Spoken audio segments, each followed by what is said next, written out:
lasing sa alak, naalala ang pag-ibig, ang nang iwan at iniwan biglang pumasok sa isip. Ako na sana ay nagtago, pero sadyang magaling magpaalala ang tadhana. Hindi nakapagpatawad, hindi humingi ng tawad, nawala sa tamang landas.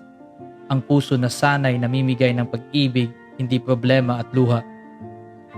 Hindi makapag-isip ng maayos, hindi maayos ang pagkakasunod-sunod ng mga pangyayari, pero maliwanag pa sa sikat ng araw kung paano kita pinaasa, pinaibig at iniwan para lang makaganti sa kasalanan na wala ka namang kinalaman.